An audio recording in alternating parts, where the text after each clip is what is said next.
our final speaker for today will be Jaya Jaya Myra. She is the creator of the Well Method for Purpose-Filled and Healthy Living. She's a best-selling author, TEDx and motivational speaker, and a regular national TV and media guest, considered a mind and body wellness lifestyle expert. A scientist by training and thought leader in wellness living, Myra consults with businesses and individuals to create a well-rounded, purpose-driven lifestyle that supports optimal mental, emotional, and physical health, financial success, spiritual connection, and harmonious relationships. Her background as a scientist gives her unique insight and ability to bridge the gap between Eastern and Western approaches to health. She has been featured in numerous top-tier media, including NBC, ABC, CBS, Fox, Huffington Post, Reader's Digest, Better Homes and Gardens, and many more.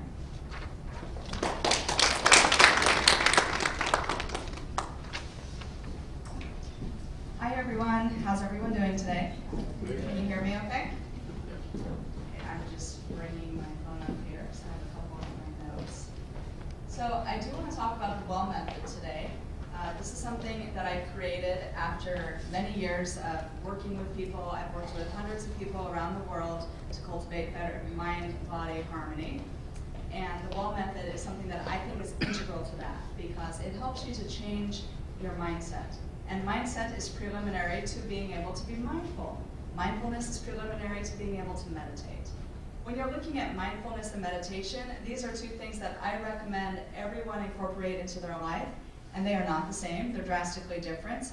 They're like opposite sides of the same coin. So mindfulness is all about being focused on something in particular, whereas meditation is about learning to just become empty and still and vanishing into that void that is within you. Meditation was crucial for me. When I was in my mid-20s and working as a research scientist, I was diagnosed with really debilitating fibromyalgia. And by debilitating, I mean it destroyed my entire life. My husband divorced me, I lost my job, my home was foreclosed on, I had to declare bankruptcy, and I was essentially left with nowhere to go and separated from my two very young children, which made me extremely, extremely depressed. Fortunately, I had a friend that took me in that was halfway across the country, hence the separated from my kids part. And I would say that the icing on the cake to this horrible situation was that Western medicine did not make me better, and in fact, it made me worse. It made me feel in more physical pain, more debilitated, and more helpless. So, what do you do when Western medicine isn't helping you and you're sick and you're in so much pain that you can't even lift a pot to put it on the stove? Well, if you're me, you find a way to rectify that naturally, which I did. It took some trial and error. It took about 2 years before I completely regained my health, but that was on a strong, strong platform of meditation. I started meditating. I started cultivating a mindfulness practice. I became a certified yoga instructor. I learned all the things everyone here has already been talking about today. I made changes in my diet. I started eating a more anti-inflammatory diet, eliminated dairy, eliminated things which are going to cause problems and inflammation in the body. So inflammation not only causes pain, it also is now known to cause depression. So depression is most likely, most of the time, not due to a chemical imbalance like doctors previously thought. It's actually due to inflammation in the body. I also started eating foods in my diet that stimulate neurotransmitter production. So things like dopamine and serotonin and norepinephrine. These are your happy hormones. This is what makes you feel good. You can incorporate very simple, easy things into your diet that it's literally going to make you happier. It's going to alleviate anxiety and depression. It's going to give you energy and motivation or help you relax at the end of the day. So with very simple changes like this, I was able to turn my health entirely around. I am more healthy now than I have ever been in my life.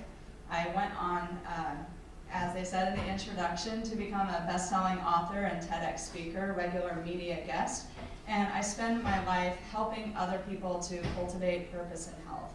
The reason behind that is my own journey, also because of the experience of my mom. She had a lot of physical health problems her whole life, so much so that she got addicted to prescription pain medication. She had a lot of ruptured discs, numerous ruptured discs and pinched nerves in her back. She eventually overdosed when I was 19 years old, so I lost my mom when I was 19. I actually lost both my grandparents and my biological father within a 10-month time span of that as well. So not having that support system in my life, I really like to help other people and give them a support system to where you can learn to take care of yourself no matter what happens to you in your life and come out victorious on the other side of it. So I cultivated the WELL method after many years of trial and error and experience working with people around the world to find why is this working for some people and why are mind, body, spirit techniques not working for other people. So what I came down to was that this is really all about your mindset. You have to start everything with your mindset if you want to cultivate effective mindfulness and meditation, if you want to start making changes in your life, if you want to cultivate gratitude. It is about what is going on in your mind, what do you want to accomplish, and what you believe is possible. So the WELL method is essentially an acronym using the word WELL, W-E-L-L, and these are 4 different cornerstones that are going to help you to change your perspective and cultivate that positivity that everyone says that you should have, right? We hear a lot about shoulds. You should do this, you shouldn't do that. Well, I really don't care about what you should and shouldn't be doing. I'm going to give you actionable steps so that you can accomplish that goal and eliminate the should or should not out of it. Everyone says be positive, have gratitude. Yeah, we need to do these things, but how do you do it? The WELL method is how you actually go about doing this. So the first letter is W. That's about work-life harmony. I bet you thought I was going to say work-life balance, right? Well, I don't like the word balance because nothing is ever truly in balance. Even if you look at the ancient Hindu scriptures, they say if all the gunas were to be in balance, the universe would cease to exist. It's the same thing with inside of us. We are never actually in balance at any time. Some guna is predominating, some element is predominating, and that is okay. That is our natural cycle. We ebb and we flow. So it's about how do you bring things into harmony in your life? To me, harmony is about synergizing. What can you do to synergize your mind, body, and soul connection? Because that's how you know that it is working for you. If you're doing something to take care of your physical body, it is going to help your mindfulness and your mental state and your emotions. Just like eating food for mood is going to help you mentally to be more focused and more receptive, it's also going to help you to be less stressed. So it's a win-win situation. You're doing one thing, you're affecting multiple different things. It's like where 1 + 1 = 5. So everything to me is about how do you cultivate harmony and synergy, and something that I call inner prosperity. So we all know prosperity in the outer world is about money, financial success. Well, what happens when prosperity manifests inside your heart? This is something that I call inner prosperity, and it's a fuel that is necessary to maintain a healthy spirituality, to maintain health and well-being, to maintain a good mental state and a good emotional state. And it's an energy that will fuel everything that you do. So the WELL method is going to help you do that. So work-life harmony is all about understanding what do you need to succeed with your career, with your job. Maybe you don't have a 9-to-5 job. Maybe you are a caregiver and this is what you do like for your entire day. Well, it's about knowing what do you need to do to take care of yourself. What are the things that are important for you to prioritize in your own life? We've all got different things that are important to us. Now maybe a mom who has a 9-to-5 job needs to make sure that she's home by 3 or 4 in the afternoon to take care of her kids. Maybe a dad wants to ensure that he's able to go to his kid's recital or that he's able to take time off to be a caregiver or take a family member to a doctor's appointment. Part of knowing what you need to do is how you can cultivate mindfulness in your life and how you can start to advocate for that in your unique work environment. Knowing is always the first half of any situation. Now, I've been in management for many, many years, gone through tons of management training, and I can't tell you how many times my employees never knew what they wanted or what they truly valued. Because if they did, I would have given it to them. If you can advocate for what you want, well, you have to know what you want to be able to advocate for what you want. You're more likely to get it. But it's important to have clarity on that because that sets up realistic expectations for you to attain. So the second thing is to expect excellence. That's the E in the WELL method. And by expecting excellence, what can you do each and every day that is going to help you succeed? What are these small, sustainable habits that you can cultivate that are going to prime you for more success, mental health, emotional health, physical health? I like to be mindful. I like to meditate. These are part of my practices. But really, anything that you can do to where you are staying consistent with it. I highly recommend that before anyone starts a meditation or a mindfulness practice, that you have a daily practice of doing something that you really enjoy, that is just for you, that you're not taking care of anybody else to where you are prioritizing you. Most people don't know how to make their own happiness a priority. We know how to take care of other people, but we don't know how to take care of ourselves. And you cannot truly take care of someone else if your own cup is empty. At the end of the day, you're going to be judged on how well you took care of yourself. When you come to the end of your life and you're looking back, there aren't going to be other people that can help you cultivate your spiritual connection with yourself and God. There's not going to be other people that can help you be physically healthy. They can motivate you, they can inspire you, but it's up to you. So you have to prioritize your own health and well-being so that then you can be an inspiration to other people as well and have the energy that you need to help the people in your life. So find something that you can do that's just for you each and every day. I like to wake up and have a cup of tea in the morning. This is something that I do for me. It is habitual. It is something I do every day without fail. So when you're doing this, you are creating consistent habits. And the thing with mindfulness and meditation is that it all comes down to consistency. This is how you're going to change what is happening in your mind. This is how you're going to change the way you think and start to cultivate gratitude. When you have a consistent habit or something you do consistently, it becomes a habit. When something becomes a habit, that means you have changed the neural connections in your brain. You have new neurons that are wiring and firing together. And it takes energy to get to that point, hence the consistency part. You can be consistent with something you like. You'll have that inner prosperity to be consistent with the things that you don't enjoy doing in your life.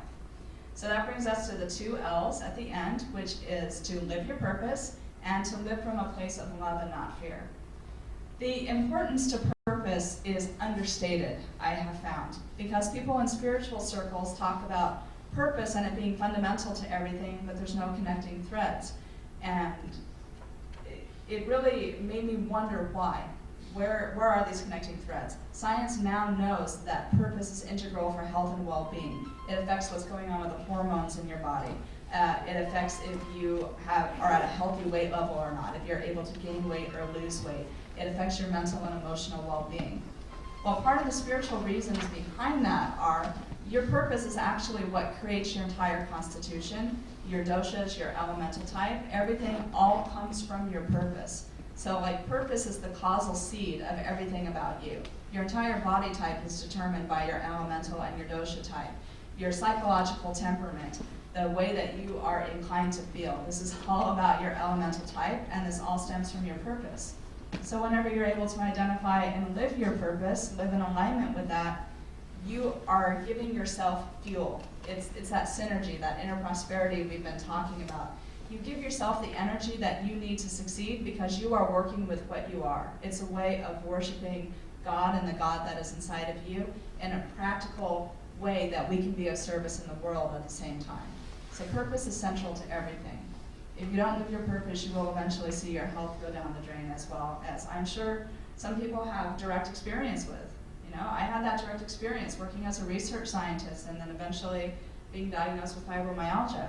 Well, I was forced to do a lot of animal testing, and let me tell you, that didn't go along with my ethos. It eventually destroyed my whole life and my health and everything else to where that disease manifestation popped up. I was no longer able to keep things suppressed because I was so miserable with my life.